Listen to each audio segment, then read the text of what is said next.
responding in that kind of context and they react to it, they're reacting from a wounded ego. So if you're seeing the response of that person responding to her as being cold and heartless, you're likely reacting and triggered by a wounded ego within yourself, because the way that she's responding to her is also from a space of personal boundaries within herself.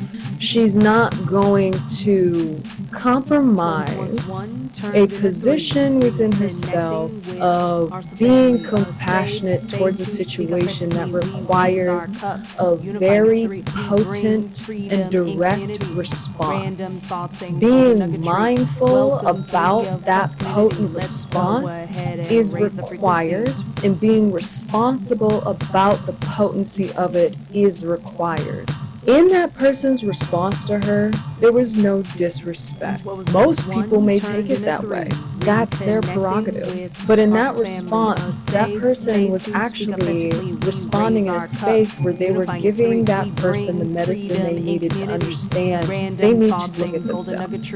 And that person was setting a boundary in their own way of letting them know, I'm not going to coddle you, and I'm not going to stroke your ego, and I'm not going to pour into this conversation with more, I'm not going to pour into this conversation with more statements that don't encourage you to look at yourself. And I'm not going to pour into this conversation with talking about somebody else that has upset you. I'm going to pour into this conversation through statements of having you look at yourself, not allowing the conversation to have me only focus on what you're upset at.